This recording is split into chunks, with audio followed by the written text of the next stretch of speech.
Halo semuanya, kembali lagi bersama Bapak dalam kegiatan belajar dari rumah.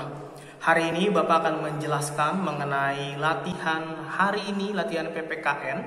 Seperti yang kalian lihat di instruksi latihan yang sudah dibagikan, ada tabel yang perlu kalian isi.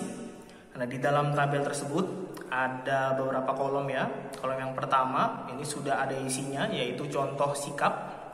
Lalu contoh yang kedua ini mencerminkan persatuan dan kesatuan, iya atau tidak. Nah, di kolom yang kedua ini kalian cukup jawab dengan dua pilihan kata itu ya, iya atau tidak. Kalau misalnya menurut kalian contoh sikapnya mencerminkan persatuan dan kesatuan, maka kalian cukup tuliskan iya. Kalau tidak, ya maka tidak jawabannya ya. Tidak perlu menjawab di luar dua itu. Itu untuk kolom yang kedua. Lalu untuk kolom yang ketiga, di sana kan ada keterangan dampak ya. Nah, dampak di sini bisa jadi dampak yang positif, bisa jadi dampak yang negatif. Kalian tinggal sesuaikan dengan contoh sikap yang ada ya di setiap nomornya. Nah, lalu yang perlu kalian perhatikan ketika mengisi kolom yang ketiga, nah, pastikan kalian mengisinya dengan jawaban yang spesifik ya, tidak umum. Maksudnya tidak terlalu luas pengertiannya, seperti itu ya. Contohnya begini, contohnya ya, contoh sikapnya tawuran.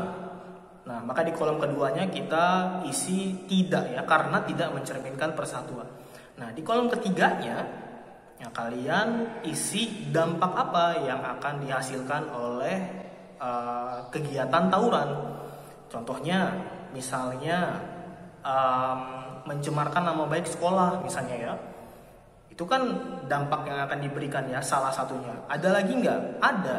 Misalnya badan kita jadi luka-luka, atau jadi dikeluarkan atau diskors dari sekolah, begitu ya. Dan masih banyak lagi. Kalian bisa isi lebih dari satu. Nah, yang tidak Bapak harapkan jawabannya adalah yang seperti ini. Misalnya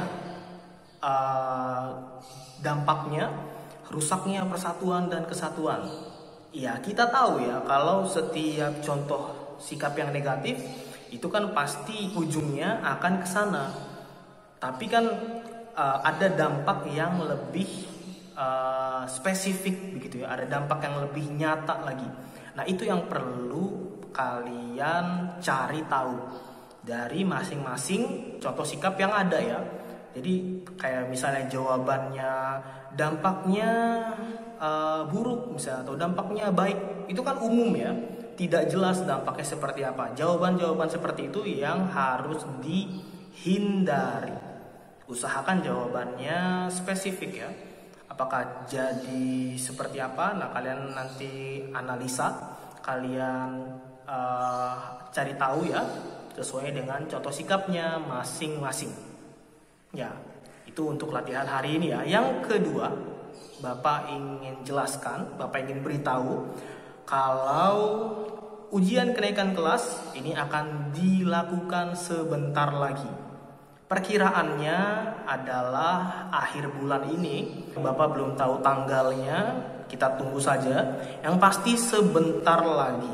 Nah, jadi Bapak sangat memohon kepada kalian yang belum mengumpulkan latihannya, yang belum melengkapi latihannya, agar segera mengerjakan kewajiban kalian ya, mengerjakan tanggung jawab kalian. Karena nanti yang dirugikan adalah kalian sendiri ya. Kalau kalian tidak mengumpulkan, nilainya jadi kosong. Kalau nilainya kosong, akan berdampak ke nilai rapor. Kalau nilai rapornya jelek, maka akan sulit untuk naik kelas ya. Atau bahkan akan sulit ketika nanti kalian melanjutkan ke jenjang SMP. Karena makin kecil nilainya, maka kemungkinan diterimanya juga makin kecil ya. Nah, mumpung masih ada waktu, nah, Bapak harap kalian bisa memperhatikan hal tersebut dan mengusahakan yang terbaik ya. Bapak dan Bu Gebi ini sangat mengapresiasi, sangat menghargai orang-orang yang ingin berusaha. terlepas dari hasilnya ya, entah itu baik atau kurang baik, selama kalian berusaha, nah ini Bapak dan Bu Gebi akan hargai ya, seperti itu. Jika ada yang kurang jelas atau ada yang ingin ditanyakan, jangan ragu untuk tanyakan Bapak dan Bu Gebi sesuai dengan kelasnya masing-masing. Terima kasih sudah memperhatikan hingga akhir. Sampai ketemu lagi di kesempatan selanjutnya.